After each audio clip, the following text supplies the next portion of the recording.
welcome to our bake shop. Today we are making something special, aren't we? So we are making Dr. Holly's famous biscuits that are gluten-free. I've had so many people ask about them to put the recipe down, so I'm gonna attempt to make the video for you and give you guys a recipe, and Luca is gonna be our big helper. He always helps me make biscuits, so I'm excited. You're my biscuit cutter, aren't you? Yeah. So we're gonna show you guys. I'm so excited. It's fun because, you wanna show them that? Oh, wait, go ahead. Is that the 1 cup measure? Is that right? Yep, it has a 1 on. 1, good job. That's a big one, isn't it? Mm-hmm.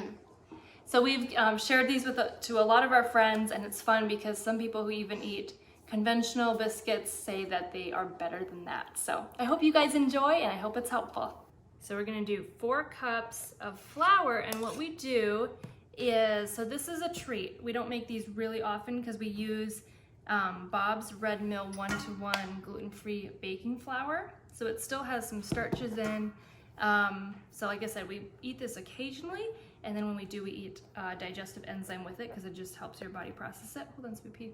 It makes it like the perfect biscuit texture that you need without the gluten, which is awesome.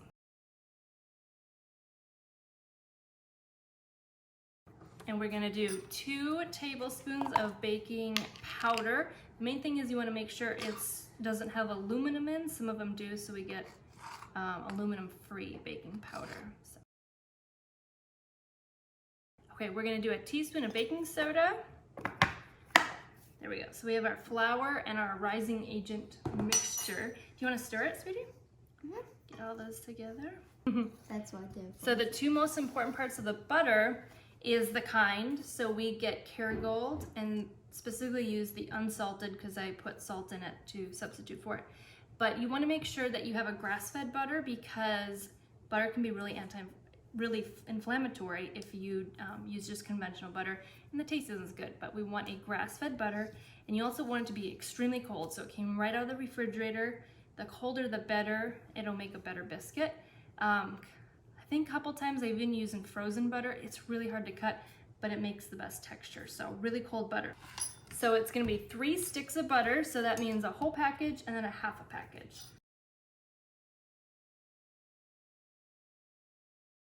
So I forgot to add the salt. You wanna add a really good sea salt. It can be Himalayan or Celtic sea salt. There you go. We'll do a half a teaspoon. There. There you go. Stir that in. Here's the butter. Perfect, good job. So we're gonna go ahead and cut the butter up into little cubes, and this part is a little tricky because it's wanting to be sticky, so it just sticks to the knife, doesn't it? Mm-hmm.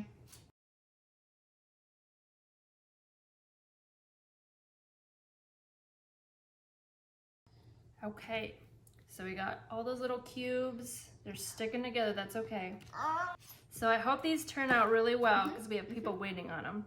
We have one of the sweet guys that helps us with our nursery here. They're his favorites, so I'm just gonna give him some, and then we're gonna take some to Nana, aren't we? We have some tea and biscuits. I can't wait to see Buzzy. I know. They're perfect for a rainy afternoon, and it's raining, so. Okay, so now we are gonna mix this all together and use a pastry blender. My mom always had these for making pies and scones, I think. It's the best. If you don't have one, you could use a fork. You probably could use a food processor, but just be careful you don't over blend it. It could make it tough. So we're just gonna work this in. The best I found is just to go down and kind of twist. And it might feel like you're not making progress, but you are. And you just wanna make it sure it's like wet sand would be the texture.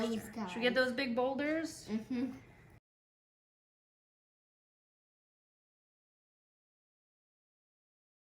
Yesterday. Okay, so that's pretty good. I said like wet sand, which that too, but it's okay if it has like pea-sized pieces in it. So wet sand with peas. That makes sense. There you go. But yeah, it's little crumblies of butter. And it's good to have a nice cloth nearby. Not over it, but you can wipe the flour off your hands. Okay. Okay, so next we're gonna add eggs. We need 2 eggs. You wanna tell them where these are from? So yesterday we got some of these eggs from some chicks. Isn't that fun? So our neighbors are going out of town and they wanted Nana to collect their eggs and take care of the chickens. Don't forget Grandpa. And Grandpa and you. Yep. So we're blessed with some eggs, so we're gonna use these for the biscuits. You just wanna make sure you use like a cage-free egg, not a conventional egg, because again, you want the good fats and you don't want inflammation. So you wanna whisk your eggs, it just helps incorporate them. I didn't have a fork nearby, so I just grabbed a spoon, but just pre-whisk them like that, or use a whisk. Okay, you wanna dump that in. I'll mix that. And then you can mix them in. Let's grab the spoon. Okay. Okay. This is the easy part. Just make sure it stays in the bowl.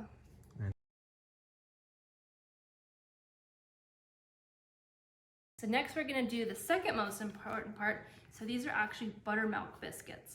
I never had buttermilk growing up, but these have buttermilk in, and I think they are amazing. Can I help get that out? Yeah, can you, there you go. You wanna pull it? Do it. So try to get as good of a quality of buttermilk. Grass-fed is best. It's really hard, honestly, I think, to get grass-fed buttermilk, but we're gonna put in 1.5 cups. Okay. That looks like 1.5. So there you go, baby.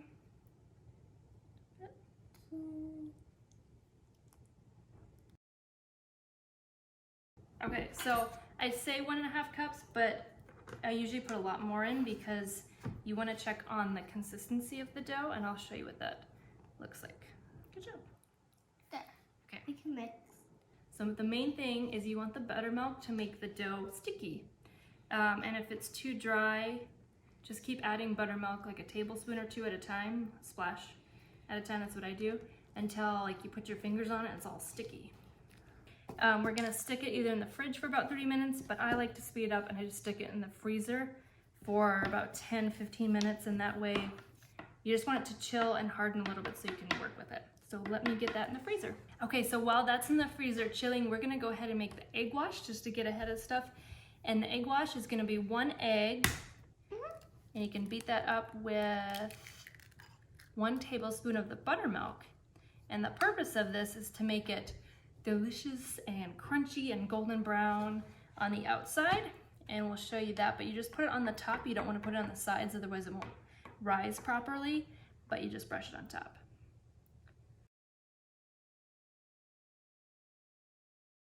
We're gonna put parchment paper down on the counter. What's this for, Luca? Do you know? It's so the dough doesn't stick to the counter. Can I help with remember, that it's very part? sticky. Of course you can. So Flat. we're gonna put I'll some help flour flatten down. it. Okay. Can I sprinkle? Yeah. So you can be generous with this and just go ahead and spread it out.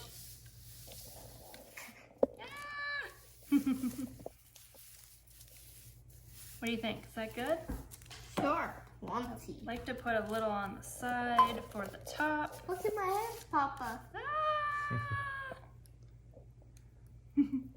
Okay, so we are making special biscuits. We're actually going to put jam on the inside, and it is glorious. It makes them so good. So we like to either use our own jam, or if we buy it, this brand is our favorite, Saint de Fleur. How do you say it, Sebastian? Dalfour. There we go. That sounds better than Saint Dalfour. But I like it because it doesn't have sugar in it. No added sugar, and they don't have any artificial flavorings or anything or colors. It's just the fruit and sweetened with fruit juice. So we're gonna choose, which flavors do we choose, say, Luca? Let's do... So we're gonna do both, strawberry and raspberry. We've done peach before. That's good. We've made our own persimmon jam and done that one. We did that for your birthday. That was good. Come on, let's do... Yum. So you can make them plain. We like biscuits like that. They're just so good on their own. You can even eat them with kind of like an English muffin. You can add jam. That's extremely good. And then another way I've made them is where you shred cheddar cheese and put pieces of cooked bacon in it. So cheddar cheese and bacon, you might have to adjust the buttermilk levels, how much more you need to add. That is so good. so good. So we like it all different ways. Okay, so you can get your biscuit cutters out. This is, what would that be, like 2.5 inch biscuit cutter, which is basically a large cutter. Luca wants to use the small one, which we haven't used that one yet, so he's gonna make one small one. If you don't have this, you could use, I think a lot of people use a glass, like the mouth of a drinking glass. You can use that. You could use like a canning lid, basically anything that's kind of round, and you can use that shape. And then we have our baking sheet here, just with parchment paper on. And you want to make sure it has parchment paper so that... That's an unstickable kind of paper. That's right. So it doesn't stick. The unstickable paper. Put some unstickable paper on it. Okay. It's biscuit making time. Yay! So I'm going to cover up the paper completely with the flour. First I'll do my baby. So get some flour on your hand and just scoop it out. It's nice and cold, which is what we want, because it'll just be a little bit easier to work with. And Sebastian knows all the fancy science parts about chilling the butter, but it does something with the layers. Makes the layers even better. Is that right, Sebastian? You got it. I'll squish it down. The slower the butter melts and bakes in the oven, the better the layers you get. So I'm gonna dip my hands, be generous. Okay, just wait, sweet boy. My hands are stuck. Okay. So we want to scrunch it together, and we want it to be about 1/2 inch thick, and it's going to come out to be about 12 to 14 inches I'll wide. pat it a bit. So that's a little too tall, so just pat it down. This is so easy because you don't need a rolling pin, you don't need anything that makes it the stickiness It makes a tricky. fun sound, see?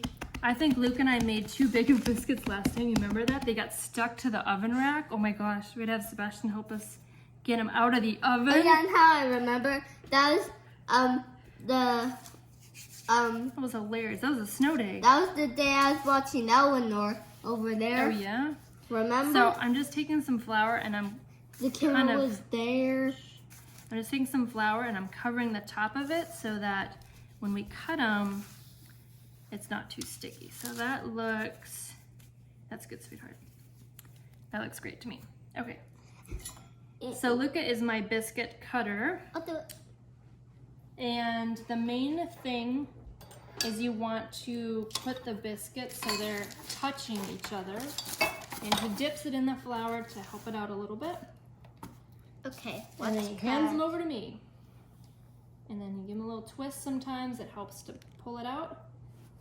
Good job, love. It's perfect. Bring it over and unload your biscuit. I'll put my attachment So on. I'm just helping by pushing it out a little bit. Look at that. That's gorgeous. I don't know if I can pick it up to show you guys. That's a hefty, nice biscuit. Look at that. Oh, so excited. Oh, we got another one coming. So right here, I'm just putting them end to end, just scooting them so they touch.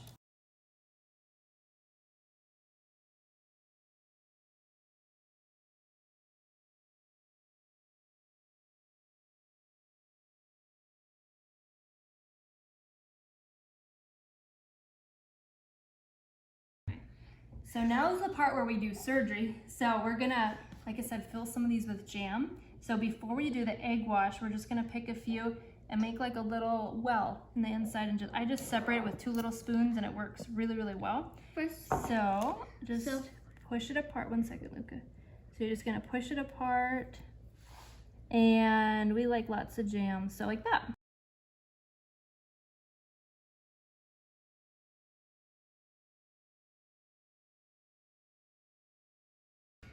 So we're gonna start with the raspberry jam, and I just fill it till it's about level like that. that's strawberry. Oh, That's did I say raspberry?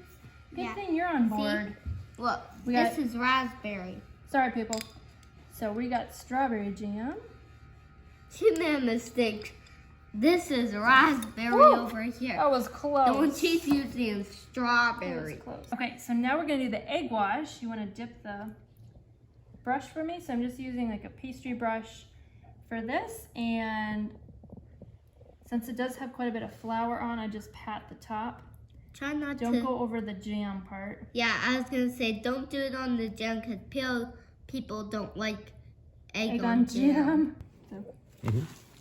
Whoa, that's heavy, guys. All right, look at those. They're gorgeous and they're glistening and they're heavy. So they're gonna make some good biscuits. Look at your biscuits, Lupa. They look amazing. So now we're gonna stick them in the oven for 15 to 20 minutes until they're golden brown, and we'll show you what they look like. And mine won't fall apart if it's baked. So we just peeked in. We have about 5 minutes left. Oh, they're looking so good. Look at them. Almost like look like little Danishes. They're so cute. Oh, they're heavy. Biscuits. Look at those. It's okay if they're cooked together. You're gonna just want to let them sit for a couple good minutes because all that jam is so hot and warm, and they're hot and warm. So if you can resist, just hold off a couple minutes. All right, guys, it's taste testing time for the biscuits. So we probably should let them sit a little longer, but I'm excited. So I just like to cut around what their original shape was, even though they all grew together. Oh, look at that. Look at the steam. My goodness. I like when it has the brown crust on the edges, but still nice and fluffy on the inside. Okay, it's gonna be hot, but I'll do it for you guys.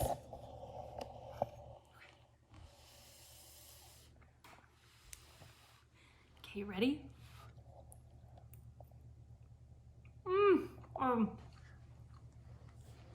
So good. Oh, it's like the best biscuit ever. So good.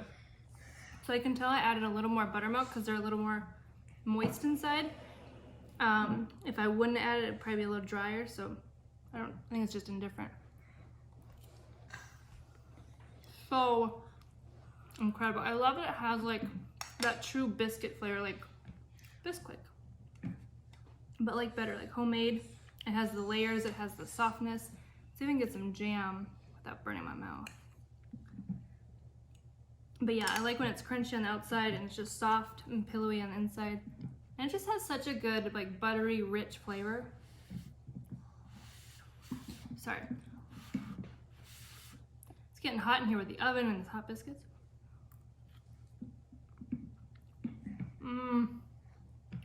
They just go so well together. I mean, you could do fresh jam.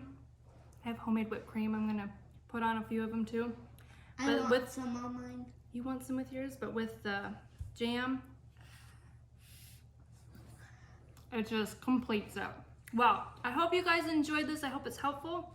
Hopefully they turn out well for you guys because I just kind of dump and figure it out. But main thing is just the stickiness. That's what you want, a good consistency. But make some biscuits, enjoy, and have a wonderful time celebrating with your family and friends. And I hope you love them too. Bye. Okay, so I'm gonna pull in Sebastian and see if he approves of my biscuits. See what you think. I've had these many times, so it's not gonna be like a surprise because we love them, but at the same time, see if quality control. This is all for you people, okay? They look fluffy and moist. They're good with the jam. I love that jam. Yeah. Oh, that cooked jam reminds me of like a thumbprint cookie. Oh, really? How it like concentrates the sweetness of the jam a little more and gets a little gooey kind of situation. Over like if you were to just put jam in the middle, cold. Right. Like, It just changes it. And you would think you need butter, because but the butter is like so strong. It's sufficient, yeah. And Sebastian can eat hot things, so I'm surprised you're able to eat the jam so hot. Oh, that's not even like, I'm scalded. Mama, guess. Well, that's delicious. Make them. Enjoy.